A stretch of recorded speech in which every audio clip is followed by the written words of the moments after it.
Hello friends, आज हम पढ़ने वाले हैं थर्मल इंजीनियरिंग में constant temperature process. Constant temperature process को हम आइसोथर्मल प्रोसेस के नाम से भी जानते हैं। जनरल भाषा में अगर बोला जाए तो कांस्टेंट टेम्परेचर प्रोसेस जो होती है वो उसको हम बोलते हैं जिसमें टेम्परेचर कांस्टेंट होता है। जब हम स्टेट 1 टू स्टेट 2 की प्रोसेस करते हैं तो इसमें इनिशियल स्टेट से फाइनल स्टेट की तरफ प्रोसेस करते हैं, तो इसका जो टेम्परेचर होता है वो कांस्टेंट होता है। इसको सेकंड नाम से हम आइसोथर्मल प्रोसेस के नाम से भी जानते हैं।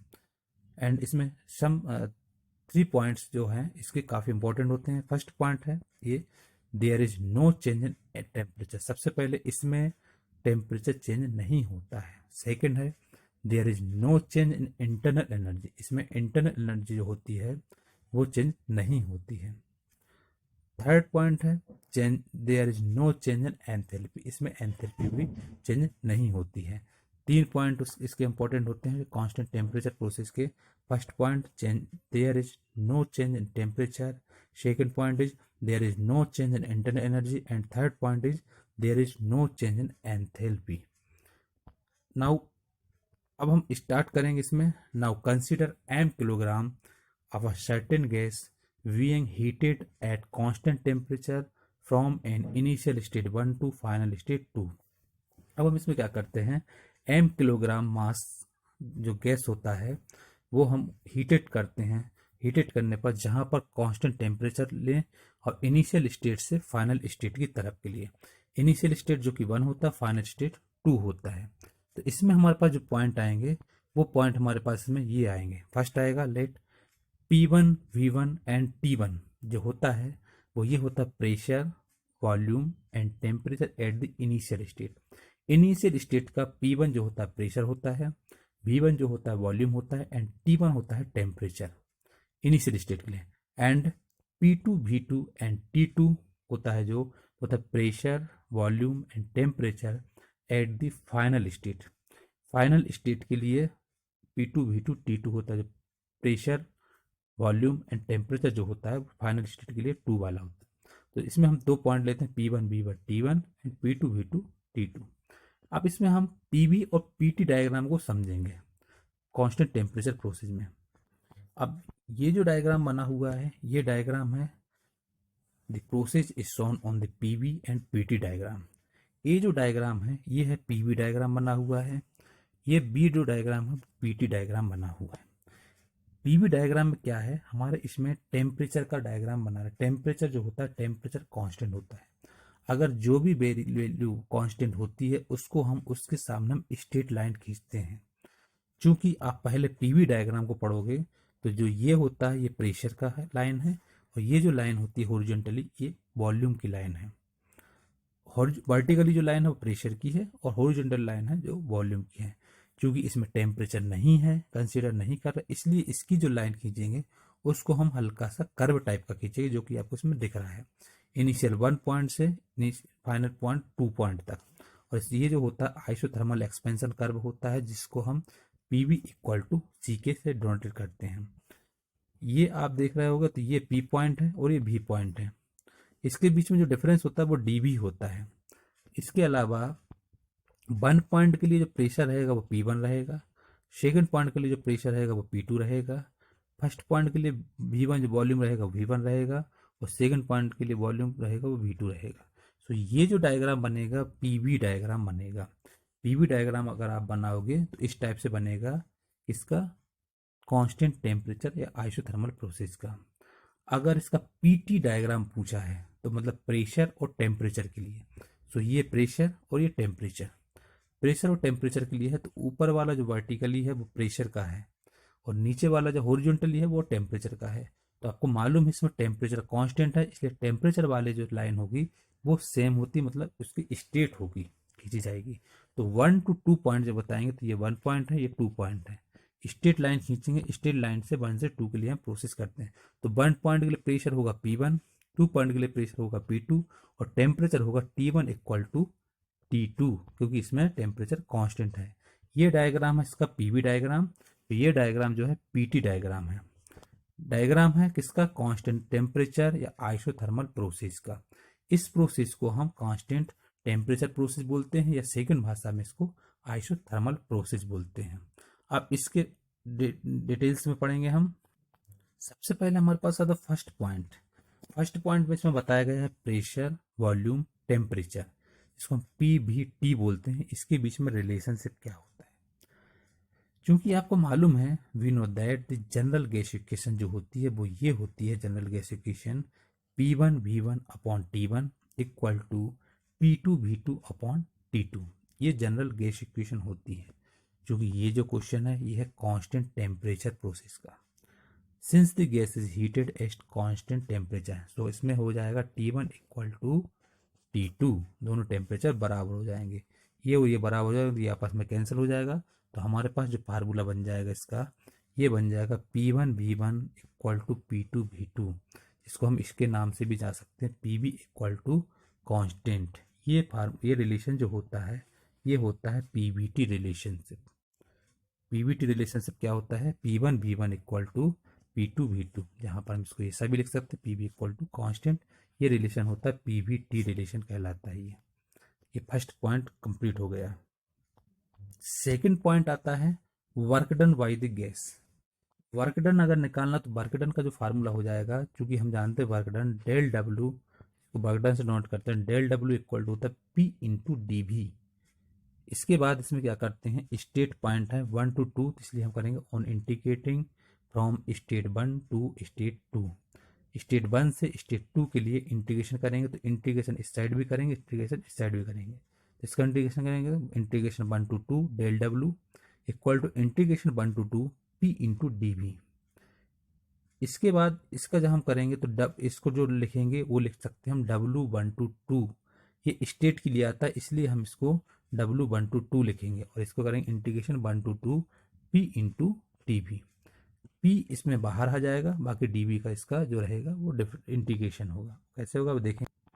इसमें क्या होता है हमारे पास, since the expansion of the gas is isothermal PV equal to C। Therefore, क्योंकि आइसोथर्मल प्रोसेस में PV इक्वल टू C होता है, क्योंकि हमारे पास PV equal to P1 V1 लिख सकते हैं, P इक्वल टू लिख सकते हैं प्रेशर की जगह पे P1 V1 अपॉन V लिख सकते हैं, P1 V1 अपॉन V। ये इस टाइप से substituting this value of P in equation number second, जो हमने इक्वेशन सेकंड पढ़ी थी उस पर हम P की जगह पे ये वैल्यू पुट कर देंगे। कौन सी? ये वाली, P1 V1 अपॉन V। यहाँ पुट करेंगे तो आ जाएगा W1 to 2 integration V1 to V2। ये आएगा, क्यों वॉल्यूम वाला है तो स्टेट 1 to स्टेट 2 करेंगे तो वॉल्यूम का आएगा V1 to V2, P1 V1 upon V into DV।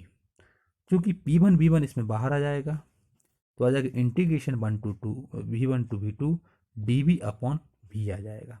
क्योंकि 1 अपॉन V इंटू DV का जो इंटीग्रेशन होता है वो होता है लॉग के फॉर्म में। तो ये हमारे पास आ जाएगा P1 V1 log EV upon उसका आ जाएगा, लिमिट आ जाएगी V1 to V2। अब इसमें जो लिमिट है लॉग के फॉर्म में लिखेंगे तो हम इसमें क्या कर सकते हैं, लिमिट को हम V2 और V1 रख सकते हैं यहाँ पर। तो आ जाएगा P1 V1 log E V2 upon V1। ये आ जाएगा वर्क डन का फार्मूला। अगर वर्क डन का लगाना फार्मूला पड़ेगा तो वर्क डन का फार्मूला हम इस टाइप से लगा सकते हैं।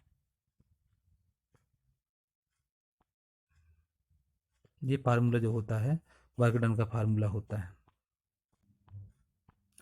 इस फार्मूले के बाद P1 V1 log E V2 upon V1, अगर हम इसको लिखते हैं द एबोव इक्वेशन में be expressed in terms of corresponding logarithm to the base of 10 के बेस अगर लिखते हैं तो इसको हम इस टाइप से भी लिख सकते हैं, W1 to 2 2.3 P1 V1 log V2 upon V1।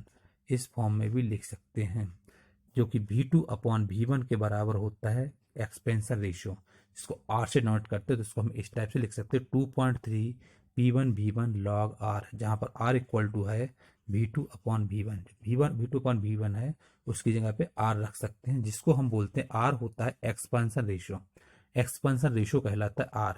तो ये फार्मूला हमारे पास, इसमें हम फार्मूला ये वाला भी लगा सकते हैं, चाहो तो ये वाला भी लगा सकते हैं वर्क डन निकालने के लिए, या फिर ये भी लगा सकते हो। है दो तीनों फार्मूले एक जैसे, बस आपको अलग अलग स्टेप से आप कर सकते हो। तो ये जो आर होता है, r is the expansion ratio, expansion ratio कहलाता है आर, जिसका फार्मूला होता है V2/V1। ये आपको दिख रहा है फार्मूला, ये एक्सपेंशन रेशियो का फार्मूला है, R इक्वल V2/V1। यहाँ पर R रख दिया है, तो ये फार्मूला बन गया 2.3 P1V1 इंटू लॉग R। इसके बाद हमारे पास जो इक्वेशन होती है, वी नो दैट P1V1 या P2V2 इक्वल टू MRT के फॉर्म में भी लिखते हैं। ये भी गैस इक्वेशन होती है, मतलब ये इक्वेशन ये होती है PV इक्वल टू MRT, ये इक्वेशन होती है। तो हम इसमें P1V1 की बराबर भी लिख सकते हैं, P2V2 के बराबर लिख सकते हैं। So we know that P1V1 equal to P2V2 equal to MRT। तो वर्क डन की जगह पे हम लगाएंगे फार्मूला W122 2.3 PV था, तो हमारे पास इसमें हम P1V1 की जगह पे MRT लिख सकते हैं। तो 2.3 MRT लॉग V2/V1, V2/V1 को हम R के फॉर्म में भी लिख सकते हैं, जो कि एक्सपेंशन रेशियो कहलाता है। तो हो जाएगा 2.3 MRT लॉग R, चूँकि P1V1 इक्वल टू P2V2, दोनों प्रेशर वॉल्यूम बराबर हैं, therefore V2/V1 equal to P1/P2। ये भी चेंजेस कर सकते हैं। सो इसमें आ जाएगा हमारे पास, ये हो सकता है, तो वर्क डन आ जाएगा W122 equal to 2.3 P1V1 log P1/P2। ये वर्क डन का फार्मूला। यहाँ पर हम V1V2 की जगह पे V2/V1 की जगह पे ये भी लगा सकते हैं, प्रेशर को भी ले सकते हैं। हमारे पास ये दोनों फार्मूले बन जाएगा। अगर वॉल्यूम के फॉर्म में लगाना तो ऊपर वाला लगा सकते हैं, अगर प्रेशर के फॉर्म में लगाना तो ये वाला भी हम वर्क डन निकालने के लिए फार्मूला का यूज कर सकते हैं। W122 2.3 P1V1 log P1/P2। अब इसमें जो होता है एक्सपेंशन रेशियो का फार्मूला, एक्सपेंशन रेशियो का फार्मूला होता है जिसको R से नोट करते हैं। ये होता है volume at the end of expansion, आखिरी वाला volume, upon volume at the beginning of expansion, जो पहला वाला वॉल्यूम है, दोनों। V2/V1 होता है एक्सपेंशन रेशियो। इसके बाद अगर हमको कंपेरिजन रेशियो निकालना हो, एक एक्सपेंशन रेशियो होता है, कंपेरिजन रेशियो, वो R इक्वल टू फार्मूला होता है volume at the beginning of comparison upon volume at the end of comparison. जो हमारे पास यहाँ एक्सपेंशन का था, ये यहाँ पर कंपेरिजन है, मतलब ये V1/V2 होता है इनिशियल अपॉन ये, और ये होता है हमारे पास V2/V1 होता है। अगर हमारे पास एंड वाला वॉल्यूम है और इनिशियल वाला वॉल्यूम है, दोनों का जो रेशियो होगा वो एक्सपेंशन रेशियो कहलाएगा, मतलब V2/V1 कहलाएगा। V2/V1 जो कहलाएगा वो एक्सपेंशन रेशियो कहलाएगा।